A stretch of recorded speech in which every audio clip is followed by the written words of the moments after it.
Hey, Dad. Hey, Dad. Hey, Dad. Dad! Dad! Hey, Dad, did you see that? Hi, Dad. Hey, Dad? Daddy-o! What's up? Dad!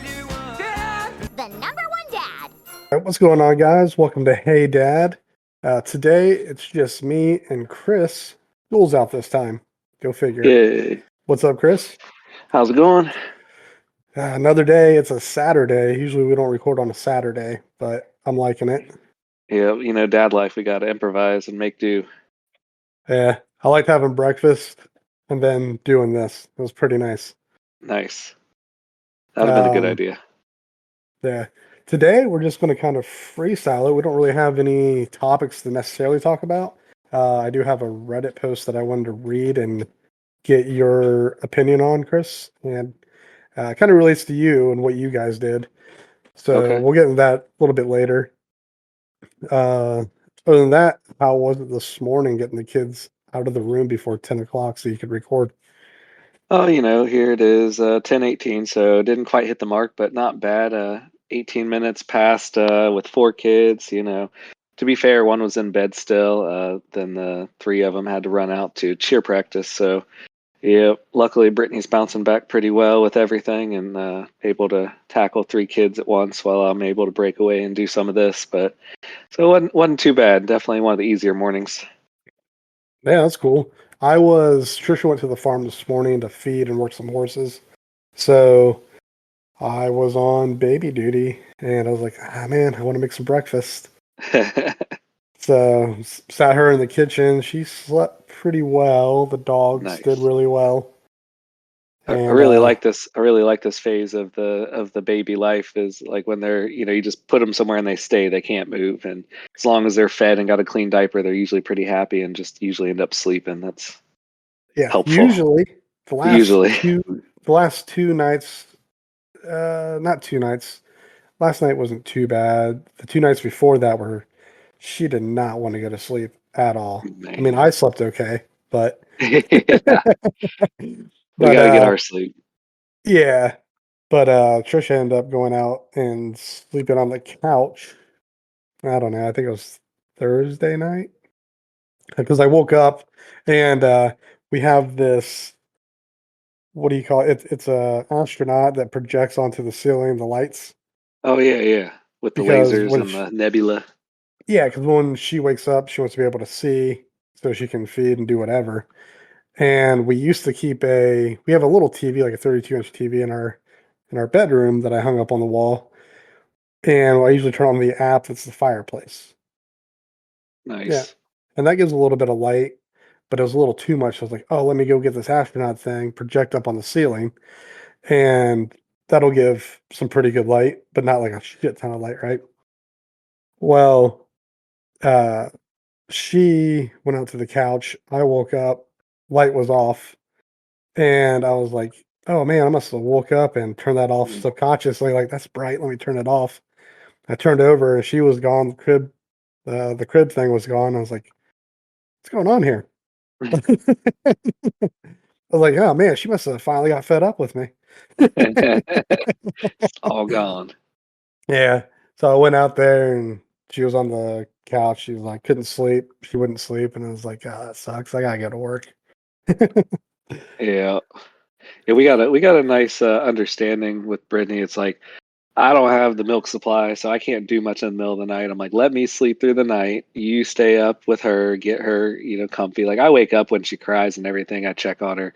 But I try to get the sleep in during the night so that way I can get up early with the kids. And then I got them on morning duty so mom and baby can sleep in. And it's just like, she's probably looking at me with like daggers in her eyes as I'm sitting there snoring and she'll be up and I'll get a jab in the side and that's my cue to roll over because I'm snoring. So I'm sure she loves it, but it works out nice. So yeah, like let mom and baby do their thing at night and then keep me refreshed for the morning. Luckily I'm still on FMLA leave, so I don't really have a job per se, but getting kids ready for school is a job in itself. So I do what I can there. Yeah, absolutely. Same. I started work back two weeks ago, 2.5 weeks ago. I think I That like started work vacation? back from FMLA. Okay, yeah. Yeah. So You that was nice. enjoyed your time off. I saw some of the Snapchats of the breakfast posts. Ah, wonderful. It was my favorite thing. I was telling Joel about it on one of the last episodes that it was my favorite thing. Waking up at like 7, 8 o'clock, making breakfast pretty much right away. I just, I usually don't eat breakfast because I wake up at between 3:30, 4 o'clock in the morning. I Yeah, go to that's work. brutal. Yeah. So there's not a lot of time to make breakfast. So it was nice for that whole month of every day just making breakfast, trying different Yeah. breakfast things. It was great. I think Uh, Trisha had a Snapchat post on the same day like Brittany did. They were both like had their breakfast in bed, with the babies and everything. I've been making a lot of omelets and all the peppers and what else do I put in there? I don't know, peppers mostly, just kind of like a veggie omelet, broccoli. I saw your Uh, broccoli. I was like, oh, fucking broccoli and an it, omelet, Chris. Get that it's shit out of so here. it's so good. I like it on pizza too. When we were having pizza night over at the Custers. Oh yeah, yeah, that was a good time. I didn't mind broccoli on pizza then. That's the only time I ever had broccoli on pizza. Yeah, that's kind of what got me hooked. Yeah, it was okay. I like broccoli. I like steamed broccoli, Yeah. Oh, but I like like it. I like it in like the Asian foods, where it's all like fried and stuff, little burnt crisp edges and stuff like that. That's pretty good. that's true. Yeah, if you put a little bit on that on the grill, get a little bit of singe Yeah. going on. That's Oh nice. yeah. I agree. But in my omelet, get that shit out of there. I don't want my omelet to be like crunchy and shit. Yeah, it definitely adds some texture to it, that's for sure. But yeah.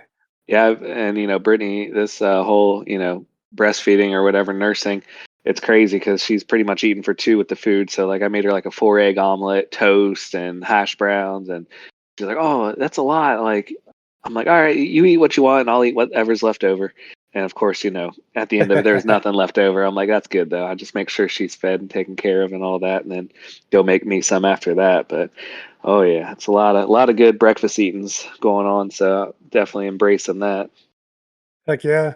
Going back to our sleep thing, I'm the same way. Like being back at work, like I have to get my sleep because of what my job is. It'd be the same with you. Like you gotta sleep. If not, you're gonna kill people. Yeah, yeah, it's a little Like important. yeah, like that's not exaggerated. And it's not an exaggeration either. That if we fall asleep, we will kill people at our jobs. Yeah, yep. uh, and obviously, probably wonder what our jobs are. I myself drive a semi. I guess we haven't broached that topic yet. Yeah, I'm an airline pilot, so I got 76 people on board most of the days. Yeah, and I'm hauling freight that can be up to about 80,000 pounds. That's So, crazy. That's the same, yeah, the same weight as my airplane fully loaded. That's crazy. yeah, Both isn't it? just both just trucking 80,000 pounds around all day. And then we're both regulated by Oh God, yeah, everything. yeah. All the federal agencies. All of them, all the three-letter agencies. Yep. So yeah, we definitely have to get our sleep in. Um, that was kind of one of the things we first talked about because I was like, it sucks. Like you can't really wake me up at night for something because I gotta sleep. Yeah. If not, it could go bad at work. And Oh yeah. you can't really call into our jobs being like, sorry, I can't come in today. I'm sleepy. Yeah. My bad. I didn't get enough sleep. We do have that card we can pull occasionally, but yeah, it definitely can't be a habitual thing. They're like, luckily for us, we got enough backup pilots that it's a little easier for me too. But it comes with like a lot of paperwork to call in fatigued and all that. So it's like, all right, well, why did it happen, and what can we do to make sure it doesn't happen again? So I'm like, damn. So I got to save those. I can't just use them willy nilly. Yeah, I can't really say we could call in for being, you can call in for being sleepy, obviously, because it's a danger Safety. Yeah. safety thing.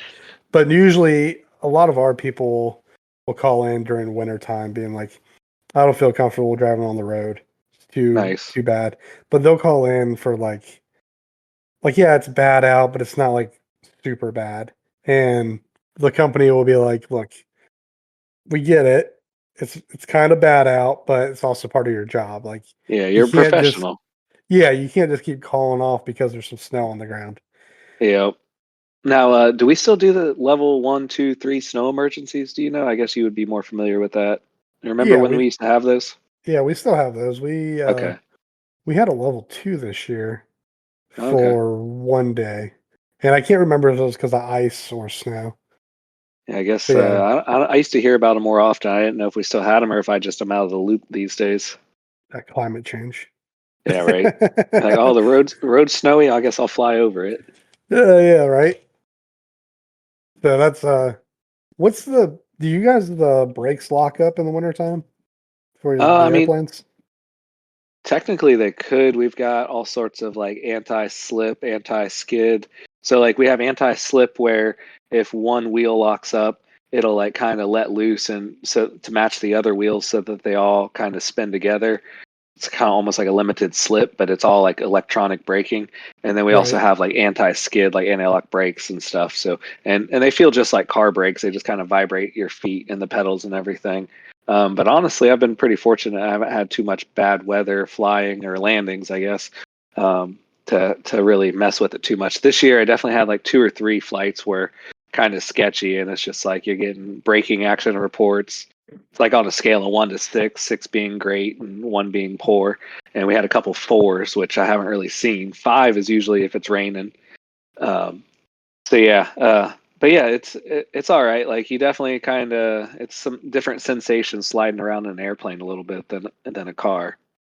Oh yeah. Ours is bad. Like our brakes will freeze up like on the trailer.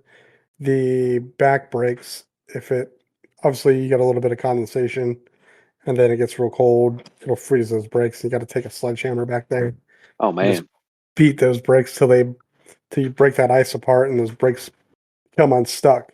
Or yeah, you can yeah, take a torch. If you got a torch, you can take a torch back there, kind of heat nice. them up a little bit. Yeah, because your guys' So brakes are kind of like normally on, and then you have to have the pressure to release them. But if like they fail yeah, safe on, that's pretty smart. yeah, it's a pain. I usually don't have too much trouble in it in the wintertime, maybe like once or twice. Sometimes you just gotta pull that trailer while the brakes are on to try to break those brakes Oh apart. man, yeah. Yeah, it So you're already sucks. hooked up and you're ready to take off, and then you realize that hey, the brakes are frozen. Like you Yeah, don't you're like, notice it until you. I'm making great time today. And then you're like, dang it, now I'm gonna spend another 20 minutes trying to break these apart. Oh yeah. Yeah, So, they don't let us touch anything. We just get to touch the buttons up front. If anything's abnormal at work, we have to call maintenance. It's usually like a 30-minute wait for them to show up, and then they got to do whatever. If it requires a tool, they're like they don't trust us.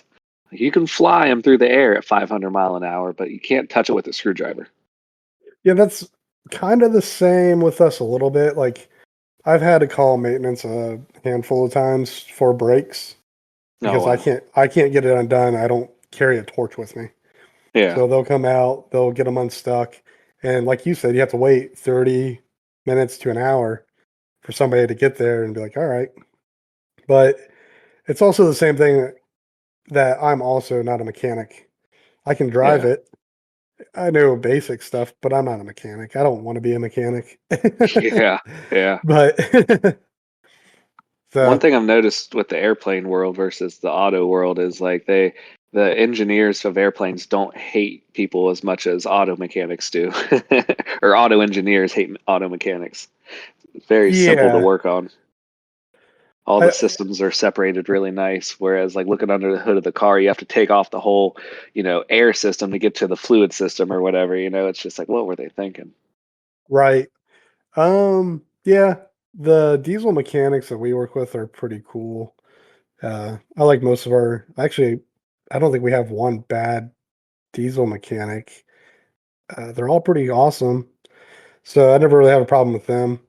Nice. The engineering of some of those semis is definitely not user friendly. Like Yeah. even as a driver, you get in there and it's like, why is the dash like this? This is so unuser friendly. Or Yeah. it's like they have these Kenworths that we got like a handful of them because they wanted to try them out. I can't put anything anywhere. There's like the dash is flat. There's nothing for me to set stuff on. And it's like behind me, there's usually pouches. I can put paperwork or whatever there. There's like one pouch. Usually there's like 2 or 3, but they got this little tiny pouch, and I'm like, what? Like this is poor Man. designing. We have a So similar situation with some of the configurations of the planes. The planes kind of, they get bought and set up for a certain company, and then that company like goes away or sells their airplanes, and then other companies acquire them. And so we've got setups from other companies that were doing things different, and then they're like the bane of our existence. Like the cup holders don't even work. It's like, dude, come on. yeah, it's a pain. But yeah, it's nice to know that like I'm not the only person out there that had to have the conversation of you can't wake me up. Yeah, yeah. Like How strength in numbers here. yeah. Like, how are you So supposed to tell a pregnant or post-pregnant woman, like, yeah, my sleep's kind of important too? right. I don't think too many guys get away with that, winning that argument. No. What? Bro has a new dog. Huh? Bro has a new dog. He does. All right. I'm going to talk to you here in a little bit, buddy. All right. Uncle Lemon's on the computer, and we're doing computer stuff. So, all right. Well, good thing That's you're good fun. at editing. Yeah. Chris's kid came in. So who got a new dog? Bruno? Bruno got a new dog? Oh, the neighbors. They got a big mastiff. Giant. I think Bruno is a dog's name. Yeah, he is the dog. Oh, okay. You said Bruno got a new dog. I was like, Well, yeah. that's funny. Your neighbor's name's Bruno. It's, No. you were going to call him Snowy? Yeah. Yeah, 3-year-old logic. It's the dog has a new dog. So I don't even know if we know the owner's name. But they walk in the neighborhood. Bruno walks a yard or two and then decides to chill, take a break. And then he continues on when he's ready. So I'll bring Loki out and let him play in the yard for a little bit when they stop over. What? Yeah, I'll check out this dog though. how's the dog with the new infant? Oh yeah, he loves her. He's just anytime he gets to come inside, she's sitting or being held or whatever, he comes up, licks her on the head, checks her out, just so intrigued by the whole thing. So kind of, I mean, he's not been rough at all. It's just you just kind of like don't want to let him get too much too close, but he does good. He'll give her kisses and everything, lick her on the head, and if she cries, he'll come running in from the other room to check it out. So Our dogs do pretty well. They Bella had a little incident the other night last week where she just gets so excited, and then Trisha was holding her, and she came around to the other side of the couch, went to go sniff her head and kind of nipped at the back of her head, oh like her man, hair. uh-huh, It was just a little nip, but yeah, really freaked Trisha out. So oh I now bet, she's overcautious now. yeah, Oh, yeah. You said Bella, she was being like protective with the other dog. What's Balto? Balto. Yeah. So Balto gets close, she'll like nip at him and growl at him. So it's like, I don't know. She had puppies too, so Oh, okay, so she's she's got that maternal instinct. yeah. So, but when I was making breakfast, I had them in the kitchen today, and they're just kind of chilling out. You give them a treat, they're like, "All right, we don't care now." Yeah, yeah. I put a couple treats in his one of his toys, and he goes and lays down and chills. Yeah, Balto But he does said, really good. He doesn't care. He just comes up, licks the feet, and then is like, "All right, I'm gonna chill right here." But yeah, he's I always wanted like a herding dog for having kids. That way it's like another babysitter, and then they the feel important. They've got a job. the bad thing about those is they nip at your ankles. So True, true. so then they'd be nipping at the kids' ankles, and then when friends are over, you have to worry about them like a kid freaking out, being like, "Your dog bit me," and then you have to Yeah, deal with that. That's the yeah. bad thing about the herding dogs. I remember the one clip I saw that kind of gave me the idea was like an Australian Shepherd dog, and it was like a toddler in the diaper, and there was like a little pond or whatever, and the kid was headed toward the pond, and the Shepherd was like, "Yeah, no," and grabbed her by the diaper and pulled her back away. I'm like, "That's awesome." I'm like, "That's a great idea. Just get a working dog to just be a babysitter." I mean, we have working dogs. We both have huskies. Yeah, true. and they're pack dogs. So Yes, we're understanding that. It's like, yeah, having one husky, I'm like, maybe two dogs wouldn't be bad, but that's a whole lot extra. But they would, yeah, be so much happier together. He loves to just be with us wherever we're at. that's why I got my second husky because I was like, oh, he needs a friend when I'm at Yeah, like work or whatever at the time. Because I got them at, I've had them for 13 years. that's so crazy. Yeah, my first kids. Yeah, Yeah, it was a good choice. A lot of hair though, so much hair. yeah, we're getting ready to take Loki into the groomer for the first time, get the full nails, hair, bath, and all that done. So see how that goes. His undercoat's getting kind of thick, and I'm like, he's not great with me. He likes to nip at me a lot when I'm trying to pet him and stuff, and wants to play. But so, but he does those good for other people. those walks, you take him on a bunch of walks. That should help his nails a lot, not Oh yeah, grow. yeah, As long as you're on the cement. yeah. Waiting on this weather to break for the walk, so it's hard to get the kids out when it's cold. I'm like, come on now.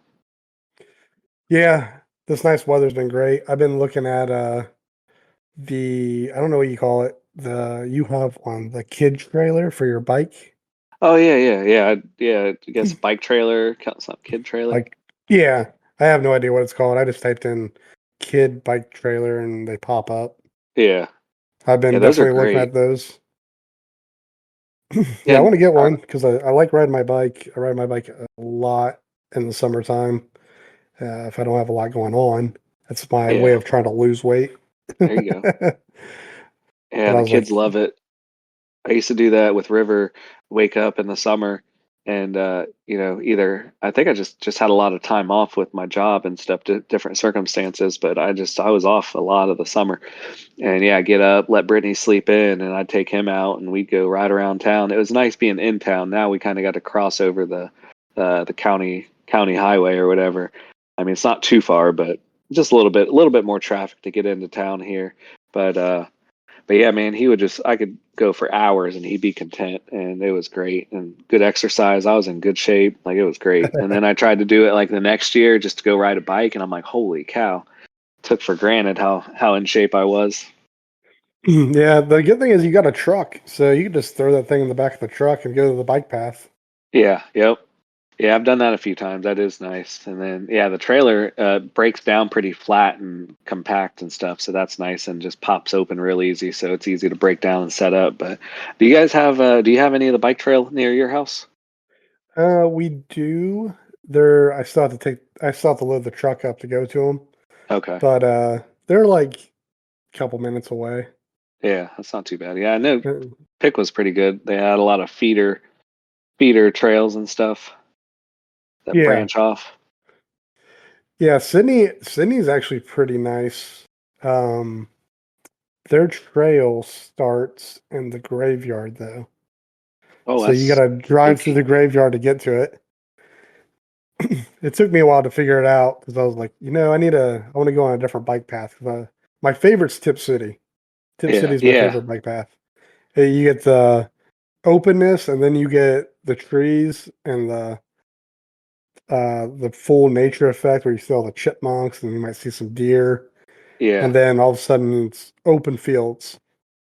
Yeah, that is nice. That was one of my favorites. Eldine, getting off there at Eldine's nice too. It goes along the river, kind of the same thing with the natureness. A lot of river run, and you got that big bridge that goes over the river. That's pretty fun. It's a little short though. I mean, it doesn't take long to get from Eldine up to the power plant in Pickwa. So, Right. So you over the golf course, right? That way? in Troy, Yeah. or yeah, yeah, yeah, yeah. Well, Or do you don't go that far? You gotta. no, I break off there at the Eldine Bridge, the covered bridge, Oh, by the okay. ball. Yeah. And then yeah, right there behind the ballpark, you join right there, and then you go north from there, and it's a lot of river route. Going back, yeah, the towards Troy, yeah, you go back by the transfer station and back by Hook and the fairgrounds, and then you work your way back from there. You go Um, back up that big old hill. no, not if I can avoid it, I do. That's huge. That is a big hill. Yeah, yeah, I try to avoid that. I'm like, Fun coming but down. oh yeah, Yeah, I'm definitely looking forward to the weather though, getting the bike out. And yeah, luckily we kind of are hoarders, borderline hoarders, and so we kept a lot of the baby stuff. We had plans on having garage sales, but we weren't sure about this last kid if we were going to have one or not. So then, luckily we waited it out, and it worked out well. So a lot of our supplies we had already, and I still had that bike trailer. So Yeah, speaking of hoarders, last time we were over that second living room, I was amazed at the pictures when you had the birthing pool, I guess it would be oh called. yeah, I was like, whoa, they cleaned that out quick. yeah. Yeah, with one day of free time to focus and do a power clean, Brittany can get some. She can get some cleaning done. We can get some work. She gets the pile set up, and I move it all out. And yeah, it's Helps to actually have still those pretty. extra little hands there too to help out. Ha, yeah, yeah. Or try Maybe one to. or two boxes, then they're over it. Like I helped. I'm like, yeah, you did. Speaking of that, the birthing pool, there was a Reddit thing I was reading. I wanted to get your thoughts on it. Oh yeah, And yeah. it says books, resources to prepare for fatherhood. It says, my husband and I are expecting our first child in June. We have a few books picked out for him to read, but looking for real world suggestions on books or materials that helped you prepare for fatherhood. We're having a home birth, and I'd love for him to be an active, knowledgeable participant in the birth. Any good books on that? Did you read any books I had beforehand? one. I had one book with River, and it was like something about like we're expecting, and it was just kind of like a week by week guide of like what basically what the mom's going through in her body and the changes, what to expect. As far as I mean, I don't know, having being like the stepdad and everything, her having experience of raising two kids already when I came into the picture. I mean, she was my like go to resource and stuff. Right. Um, Your so Wikipedia? yeah, so by the time I read any books and everything, it was all just to me what I would consider common knowledge. If you're not a first time dad, I guess, Sure. or have like sisters or siblings or whatever, other family that you've been around, like with a whole pregnancy experience. Um, Kind of straightforward though. It's like I don't know. It really is just like go to the pregnant, spouse or yeah. I guess in this case we'd be talking about spouses. So go to your wife or whatever, and just communicate with her about what she wants or needs and everything. It's just like a lot of nausea in the beginning and all that, and so it's just like what can I get you and some meds or whatever. Just and then like transitioning into like the pelvic pain as the body gets ready for birth and all that. So it's just like, what can I do to help her avoid standing up and sitting down more often? Like, can I get you anything? Just kind of waiting on them like that. Once she starts getting the belly, you can come up from behind and kind of like lift up on her belly and relieve some of that pressure and stuff like that. But yeah, as far as like books and stuff, I didn't get too much from it. It was just kind of nice to check in with the books and just make sure you didn't miss anything obvious, and just kind of compare and contrast your experience to what it says to expect and all that. So Right. yeah, but yeah, the stepdad thing definitely was the biggest. I think the biggest upper hand that I had in the whole my first child experience, and then having an experienced mom there to kind of know what to do, and then know what she didn't like in her first couple pregnancies, and what helped her or what she didn't like, and um, yeah, so I felt like super like cheat. I had cheat code mode on like with that whole thing. So Being a I can't like stepdad. I've thought about that. I'm like, yeah, I've thought about like if this was our first child together and neither one of us had this experience, like I would probably be a nervous wreck. So, but luckily it went well for us. There wasn't any like complications. So like I never really was too anxious. I was just kind of like, yeah, we got this, and we were fortunate enough to actually have it pretty well. So, um, I mean, I read a lot of birth stories and experiences, and just like hearing, like when things do go wrong or the doctor finds something, and I'm just like, man, dude, that's like my biggest anxiety. So very fortunate to have two healthy kids and two healthy experiences. Yeah, that's awesome. I didn't read any books. and Yeah, I did and not how to at go for all. you? How to go for you? It went great, went real Yeah, smooth. right. It, Yeah, it's we so she watched some of the birthing classes, okay. so the video ones, and because I told her I was like, if you want to go to those, I'll go to them. She's like, nah, I'd rather just do the birthing videos because I was also still working on another house at the same time. And I watch, I don't know, maybe a couple hours altogether of them. Yeah, that's So pretty good though. That's a lot. That stuff's kind of dry at times. So yeah, and that's I about all commend you I for did. 2 hours. Yeah, so that's about all I did. I mean, she pretty much had everything locked down, like what was going on and all that stuff, and I wasn't I wasn't really nervous at all. Like, I don't know, I'm more of a matter of fact kind of dude. Like, this is what it is. Millions of people go through this all over the world, Yep. have been ever since the creation of people. You know, it's Women have been doing it for eons since our yeah, existence. yeah. So you know, there's the code in the matrix that they all have, right? Yep, yep.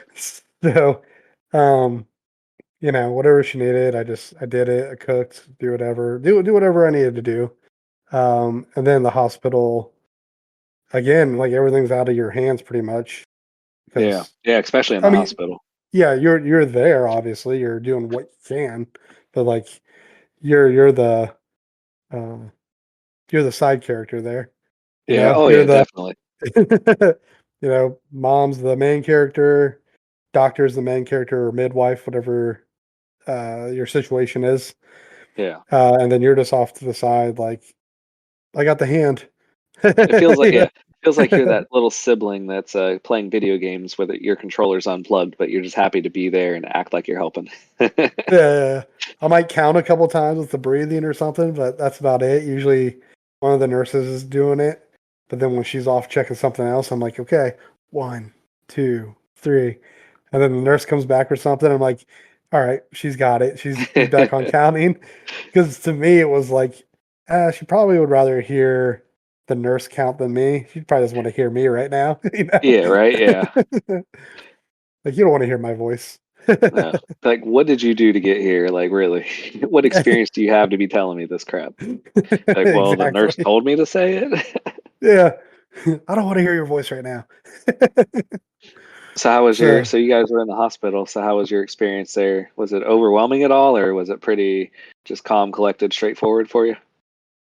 um, for me, yeah, I'd say for both of us, it was pretty calming. I mean, you know, on my part, pretty calming, super laid back for the most part, Yeah. as much as it could be for a person. I mean, I've seen the videos of the guys like they take their Xbox or something in there, and they're like hooking up to the TV playing games while she's on the ball or something. Yeah. I wasn't that laid back, but you know, I was got the ball, helped her out, do whatever I can. Like, you want to do this, you want to do this.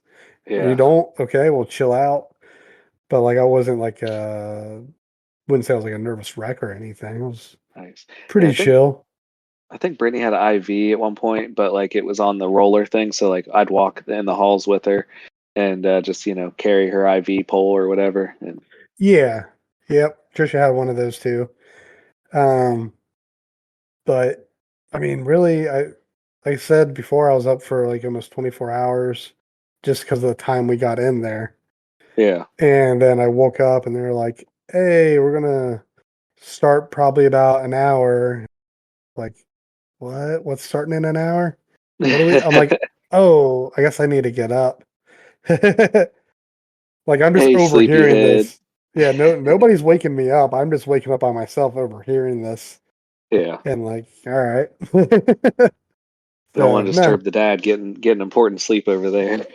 that's right. That's right. But no, it's pretty laid back through the whole thing. Like, I mean, the initial, like, you find out that's, you know, that's big. That's kind of Yeah, it's a big like, shock. yeah, like what? You're not laid back at that. You got a lot going through your head. Like, this is real. Like, Yeah. you see the pot or the pea stick or whatever Oh you yeah, want to yeah. use, and you're like, all right, that's real. That's cool. Uh, especially when it's unexpected, right? Yeah. Like Oh yeah. Yep. wasn't Yeah. It planning was. on it. I don't. Was it unexpected for a river or? No, so River, we were trying, and we were Okay. trying for she was on birth control for a while, so it took her body about a year to kind of get back to like regulated and normal mode or whatever. Yeah. So we tried for like a year with him, and so and they say and they tell you it could, if you're on birth control or coming off birth control, that it could take up to a year, and that they won't even really like even see you before a year before they start like talking like fertility help or doing even like testing on fertility. Like they make you wait like a whole year, so we were coming up on the year mark. So it was definitely, I was just talking to Brittany about this the other day, the experience between trying for a baby and then having a baby unexpectedly. It's just like and both great in their own ways, but like yeah, one you're anticipating it and the other one you're like, oh shit, what? So Yeah. yeah, but I mean, where we were is like we were open to another baby. It was just like about timing and like when's a good time. Like things are going on, and it's just so it was nice to kind of leave it to happenstance or whatever, and just like got surprised with it. So, but yeah, it's just like still like me and her both are like, oh shit, like we have another baby here. Like still like trying to comprehend it. So. Um, but yeah, it was cool to have that both compare and contrast of planned and unplanned and all that. So Yeah. So yeah, ours was totally unplanned. It was like I said, I was all the emotions when you find out, and then you kind of forget for the next couple months off and on. You're at work, you're like, yeah, oh wait, I'm gonna be a dad. And then you kind of forget, and then you just go on with your life at work or wherever you're doing, then it pops back into your mind. You're like, oh shit.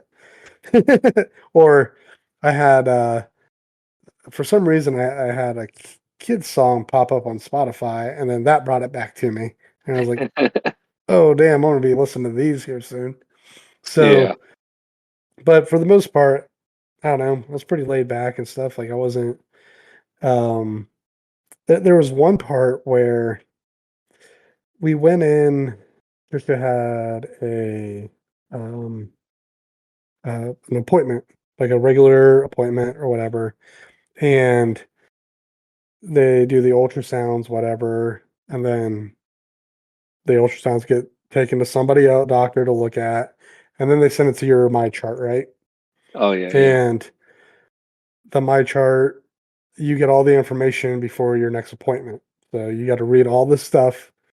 You have no idea what usually a lot of it is until your next appointment, which is usually like a week or two after your last one.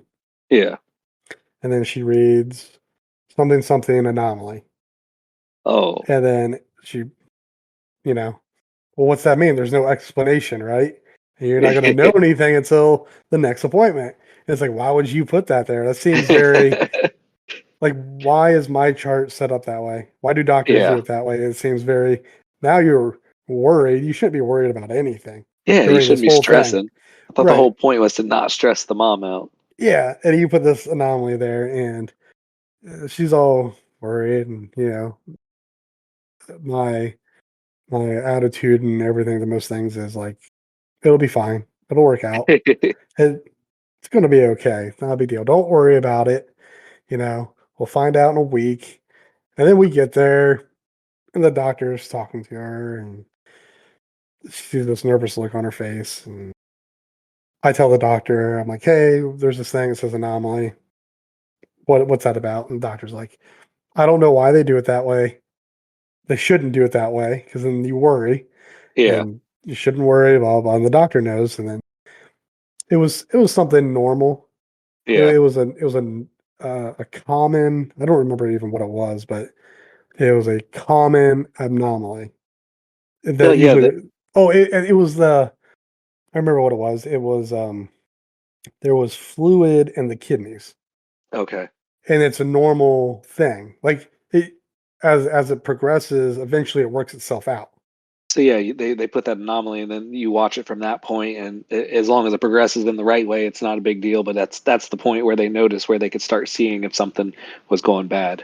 Yeah, yeah. Like normally you don't have fluid in. the kidneys. And then it was, well, this will work itself out. And then usually if it doesn't work itself out, we have things to help Yeah. work it out. And in the end, it worked itself out. And, as the development went, the fluid eventually got out of the kidneys and worked itself out the kidneys. Nice. And, but it was just that whole thing of, why did you put it on there? Yeah. Like, there's no reason to put it on there, put it on the chart, let the doctor know, or put it on there maybe a day before you go in, Yeah. Yeah. something like that. Well, that's But fortunate that for me that like my wife's a nurse and everything, so she was very fluent in my chart and understands how things work and knows what to look for. On the appointment though, going in though, yeah, it's like as far as like the dad role, I'd always remember one or two things that she'd want to ask about that we talked about and that she didn't bring up. So she's like, "Is there any other questions?" I'm like, and then I chime in, "Yeah, there's a couple things we talked about." So and then Brittany, maybe pregnancy brain or whatever, just a lot of things to remember. But so we hit on those points, and that was always made me feel important. I'm like, yeah, like I'm contributing, right. I'm helping, and And and then I'd always have some random like dad joke to crack too. So a couple I times. mine were always inappropriate. I wasn't allowed to say them. Yeah, yeah, I had to hold back a couple of those. I'm like, damn it, But those are for yeah, the car ride home. I always saw it as my role is just pretty much stay calm, be like everything's all right. Don't worry. Be the And rock. then yeah, and I don't know, maybe that's toxic masculinity or something. But Right? Yeah, and these days, well, but it's funny it's because not when you need that. yeah, yeah, I When like you Jordan need that, Peterson. it's not masculine. It's Yeah, we Jordan need that. Peterson's got some good talks on that. One thing, what was I gonna say? Damn it. Yeah, totally just lost. On the one thing. Yeah, on the one thing that just escaped my mind. Oh well, it's gone, but it was a cool point. It'll come back someday. On the next episode. Yeah, Hey, right. remember Yeah. that thing last week?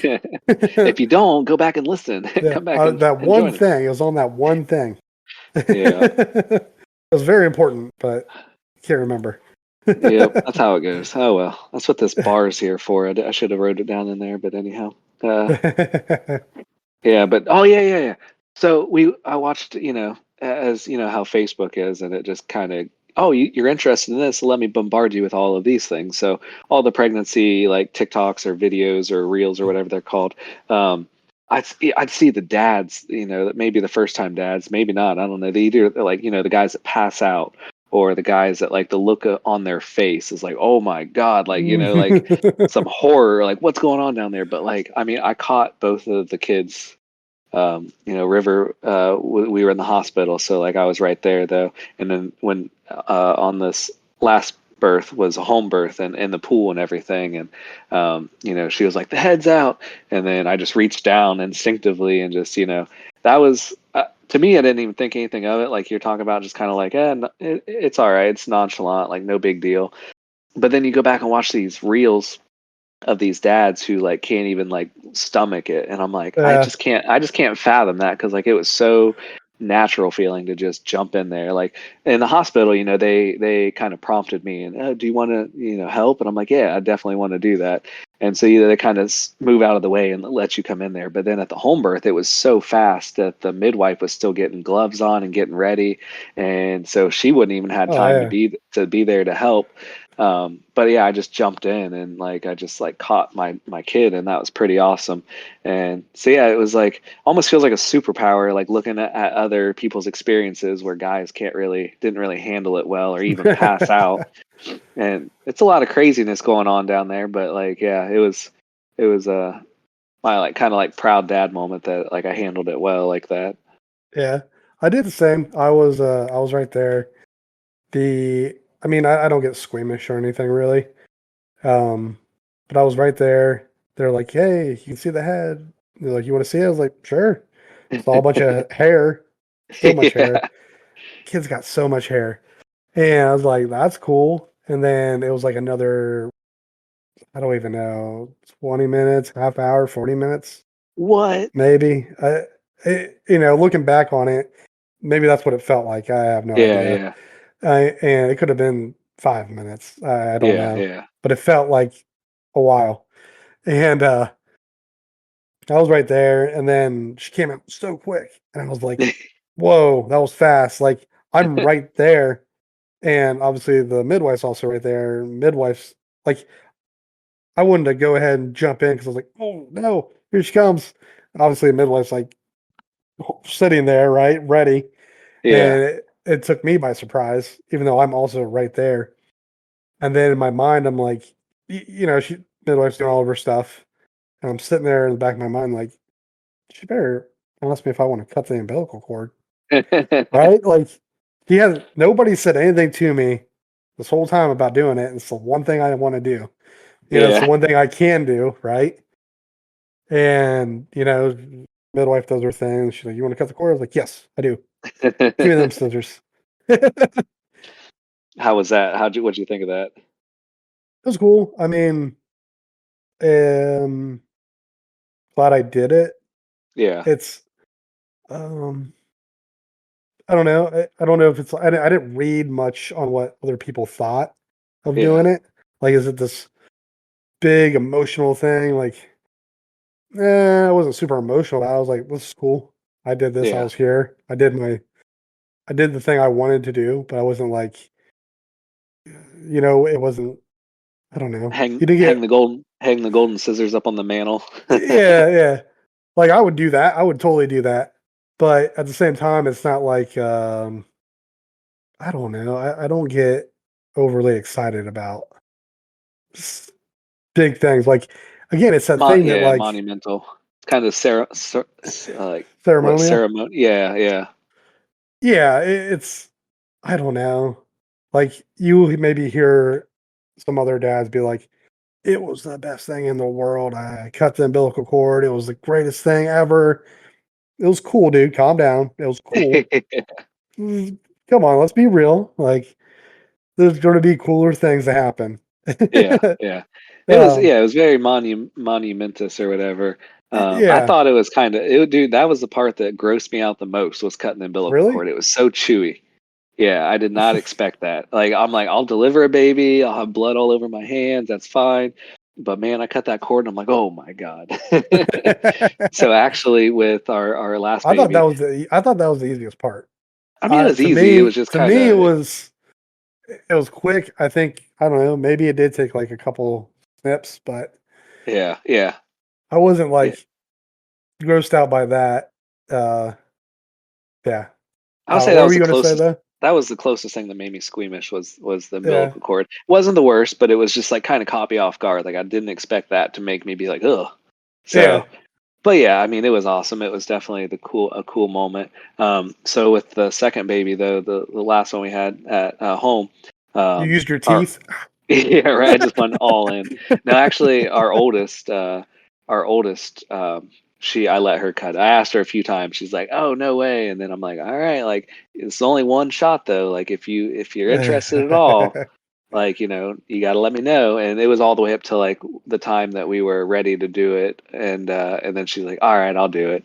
And so I was able to record it, and yeah, I mean, she'll be 13 in a week and everything, so you get typical like preteen reaction. She's just kind of like made some faces, but I think I think it meant a lot to her. So it was cool Oh yeah. just to see her do it. But yeah, I mean, it was awesome for me to do it, but knowing that it kind of was like, oh, like, chewy or whatever, I'm like, I delivered, I caught both my kids. So it's like, I'm cool with that, And so I was okay to pass that torch on to our oldest and like let her experience that. So, and then yeah, we'll have to have an episode about that, the whole home birth experience, because yeah, there was a lot of fun stuff with the kids and everything, and the midwife, and just yeah, it was pretty action packed, fast paced experience. But and then for Brittany to have like a C-section for her first child, and then two different experiences in the hospital, and then to culminate the last baby with the home birth, and just have that whole array of experience was just like pretty awesome. Just She can to just write a book now. yeah, What which is experience? actually Here's experience one, chapter one. Experience two, chapter yeah, two. She's actually going to be. She's talking about becoming a doula, or a midwife type. I think it's more of a doula. Like midwife's more schooling and all Isn't that. that a singer? Adele, a doula. Yeah. But yeah, it's just kind of like basically like a birth coach, basically somebody that has experience. So she's definitely got a wide variety of experience in the birthing sector. So yeah, it was fun. That's cool. I can understand why some guys would be squeamish and stuff. I mean, some people just don't. Some people faint from this, or Yeah, you know, I mean, baby coming out, it's like a lot of blood. Like, so I get it. I get why some guys get squeamish and everything.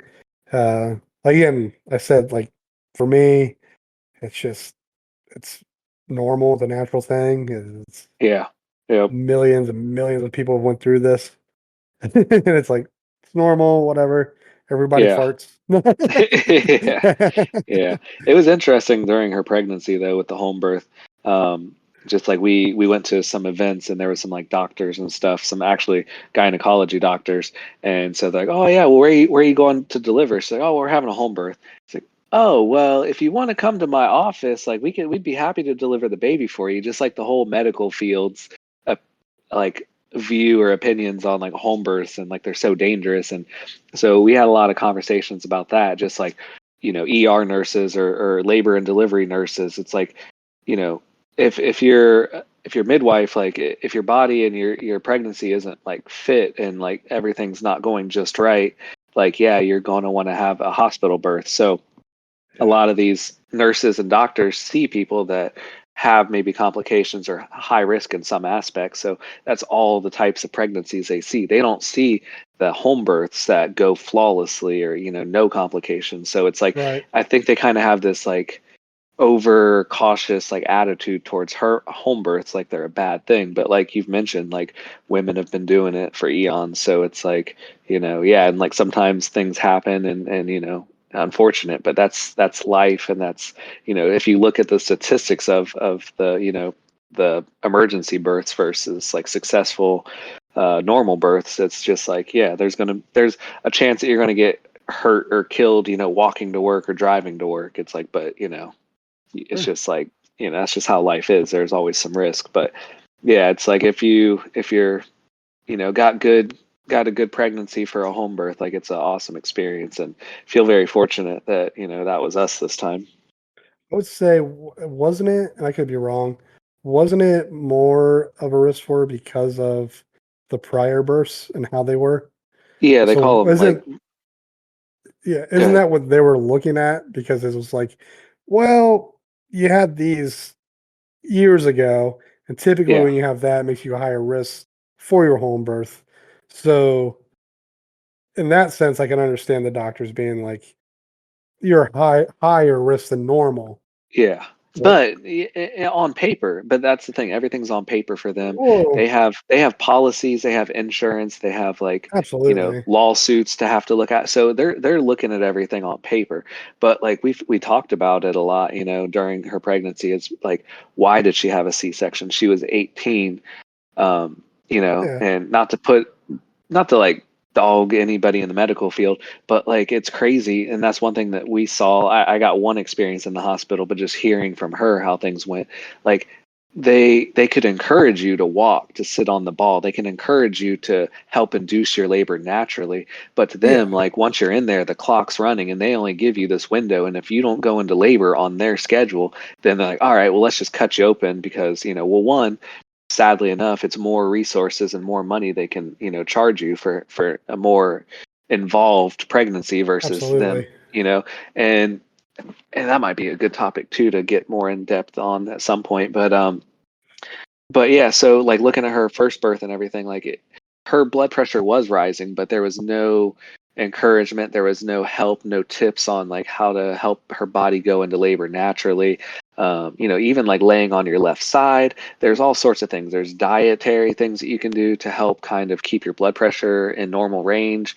And none of that was being discussed for her first one. And she was 18, still a kid basically, and didn't know how to advocate for herself, had no idea about pregnancy and labor. And So that was one thing that I really like admire with her journey through 4 kids, is to see her knowledge and awareness and advocacy for herself grow. And so it's like, yeah, because nobody really helped her to have a natural labor and birth, then they just like cut her. And now her record, she had a cesarean section, so she's now high risk. Even though like after her second kid was natural, and so that's called a VBAC, vaginal birth after cesarean.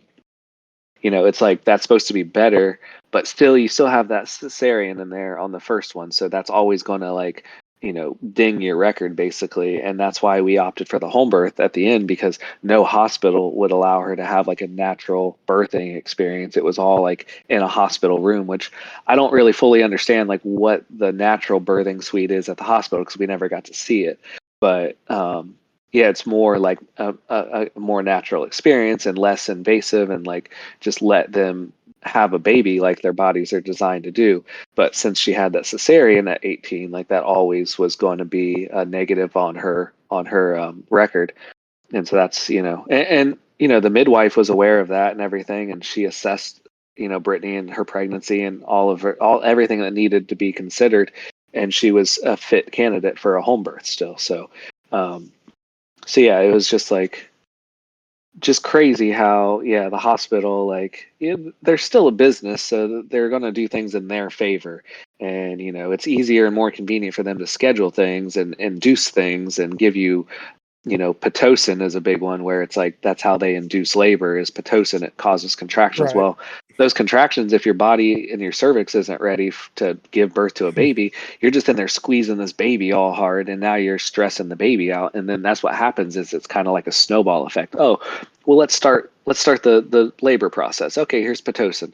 Okay, well, your body's not, responding, the baby's not coming. Now the baby's stressed because you're contracting your uterus on around the baby, and now we have to have a cesarean section because like the baby's health is in jeopardy because we induce this labor. So it's like, Right. it's just like, yeah, it's just crazy, a snowball effect of like, the more they meddle with your natural body's process, like the worse it gets, until like, you lose all control of like what is going on with everything. So so that part, just knowing that things can go wrong, was kind of nerve wracking as far as the home birth experience. But then all of her vitals and checkups and everything went very well, and so there was no real concern. I think she had like one high, not even high, but one elevated blood pressure reading, and that came back down, and we were good. So it was different, yeah, but it was good.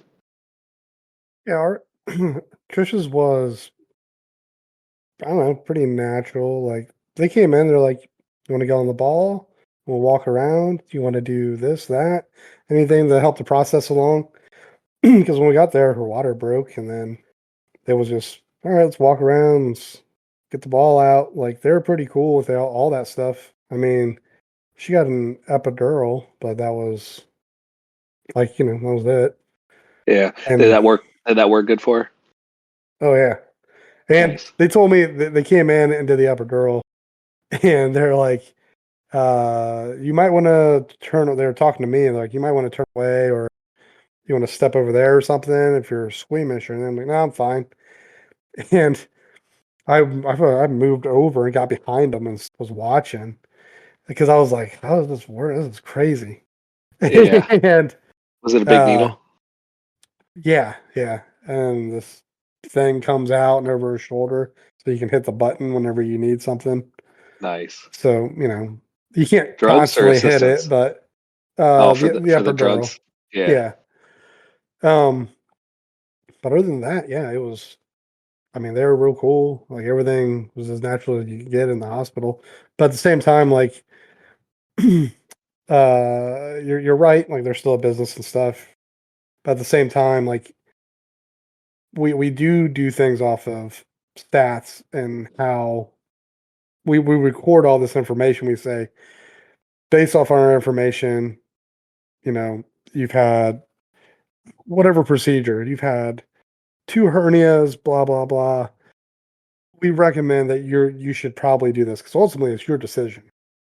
It's always ultimately your decision. Yeah. Yeah. But we recommend this because of these past surgeries or whatever the case, because we have all this data. Yeah. So and that's what which we do is for useful. everything. It's Yeah. useful. But then, like I said, So when you like take it case by case, which is a lot of effort and stuff on their part, I can see why they don't with everybody. But like, yeah, like you look at the details of how you ended up in with those stats, and it's like not so black and white. It's like, well, actually, like, oh, like, and and like I said, I didn't want to speak bad about the medical field and all that. They've come a long way, but it's just crazy to me. That was in 2012 that she had her C-section, and even with like her second born in 2016, they were a little better. And so with 4 pregnancies or 3 in the hospital, you can kind of see the progression. And with River, the third one, it was a much better experience for her. She didn't have the epidural, had a good team of midwives that like supported her to induce herself instead of like them intervening.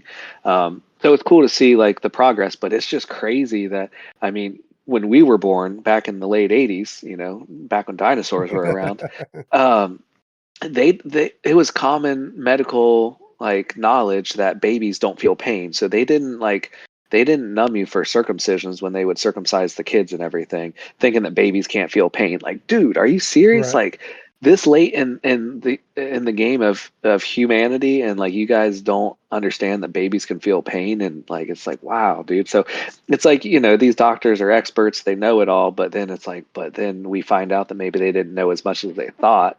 And I definitely give them all the credit in the world for all the help that they do support and provide for everybody. But it's just like there's little things that you come across. You're just like, holy cow, how did we miss? How did like the professionals in that field miss this? But I mean, to be fair, like, do you remember the pain as a baby? Like, no. Do Me you remember personally, no, running but there into was. the wall and being like, "Oh, I got this bump or this scar when I was 2 years old." You don't remember that pain, No, but to pull the 10 hats out though, did speak with some doctors because like the decision to circumcise or not, and it's just like it's kind of like a needless procedure now, which is so common practice that they barely even ask you. Like they'll ask you, but it's just like, oh yeah, so you're going to circumcise, right? It's like, well, actually, and they're cool with it either way, but it's just so common practice that it's just anticipated that that's what you're going to do. So in having some conversations with the doctors to make sure we made the right decision and make sure right? like why does everybody do this if there's no point? Like what's the point? Like why does everybody do it? Like what are we missing Like, dude, that I'll makes tell you the point. I'll tell you the point right now. I'll what's tell you that? the point right now. One, for guys, we're dirty, dude. We're Yeah, dirty. that's true. It is That easier to make clean. make it simple, mainstream it. Fucking Yeah. don't get that fucking you know cheddar cheese. That fucking Yeah. that's why, dude. Yeah. That's the biggest reason right there. Yeah. Be like, Yeah. you're 5 years old, you're 10 years old, you're 13, 14. You're fuck, dude. You're dirty. You're dirty. Yeah. Yeah. Well, Why we'll not? see. You got the head start. Here's the one thing you don't have to worry about, right? Yeah. Yeah, that's true. And That's the in one long thing you term. give them. And then they did mention that, and that was kind of like the main general consensus as to only reason, which seemed kind of like extreme, like, oh, you don't have good, you may not have good hygiene in your future because you're a boy, so we're just going to chop the tip of your dick off just to make it easier for you for the rest of your life. But they did mention that if you don't like keep up with it, like you do have a risk of like a higher risk of penile cancer, but that's only if you don't have good hygiene. So, but yeah, so going through that and everything, the doctor did mention though that like. With the practice before, like before they like numbed it and everything, and like realized that Yeah. babies do feel pain, that traumatic pain experience, even as a newborn, even though you consciously don't remember it, Right. Right. he was saying that there is some correlation that it could be linked to autism in kids growing up as like a traumatic experience early on in life, and not just circumcision, but whatever a painful traumatic experience a kid may Uh, encounter. Like it's because it's a brain, it's kind of like a brain injury to an extent, I guess. I don't know if injury is a good word, but it's a brain, it's a response, and your brain responds to it. And so and I'm like, oh, your brain's also still developing, so yeah, yeah, but it's just you're you're something you're you're that's never. you're reconnecting all your connections to your brain. You're still developing. You're reconnecting. It's that whole thing of like oh, what is it? Your receptors of like, oh, I lost my hand. and then my brain makes up for it by reconnecting, and now I can use my left hand pretty well now, right? I mean, and I'm not saying So we didn't choose that because we didn't want him to be autistic, but it was just just information gathering, like a concern that was on the list on the pro and con list is like something to consider. right, But it's just interesting. I hadn't heard that before, so it was just like something to think about. And honestly, every person that I've talked to that chose to like circumcise their son, it was hard on them, and a couple of them even said that they regretted it. Like when they heard their baby cry from that procedure, that they instantly regretted that decision. And I was just yeah, personally, I just couldn't on such a a non-medical needed basis. I couldn't make that decision, and yeah, we chose not to. I was I like, was listening. I was listening to a story of a guy. He was telling his story. He got circumcised at 20. yeah, Um, obviously his choice because he's 20 years old, yeah, and he was like, worst thing ever. He's like, I busted stitches 4 times, oh, and uh, it was just that whole thing. He's like, wish I just would have done it when I was a baby, yeah, like type of thing. So yeah, if you want to, it's that whole thing. If you want to find something, you can find it. yeah, Like, yeah, oh my God, I wish I would have never done that to my baby. It's like when they're 13, 14, 15, an adult, you're not even going to care about that. You're just going yeah, to be like, shit, my kid skips showers all the time. We're so glad yeah, we did that. I yeah, felt super bad for that first year that I did this yeah, to my kid. I don't feel bad now. Ask them again in like 10 years, you know? yeah, See if they yeah, say the yeah. same thing. But man, that moment of like to have to make that decision and then just have to like think about like hearing that agony and that cry from the newborn baby is just like I just couldn't pull the trigger on it. And like, yeah, you're right. Like I as an adult, I've never had any hard feelings like at my parents, like you chopped my dick off without asking me, Like there's none of that. And like and dude, Right. there are support groups for circumcised dudes who have like issues with the fact that like that was done without their consent as a baby and like they resent people for it. And I'm like, that's but again, You got you bigger can find problems then. anything. Yeah. Well, you Those probably guys got don't if bigger that's your problems. biggest thing.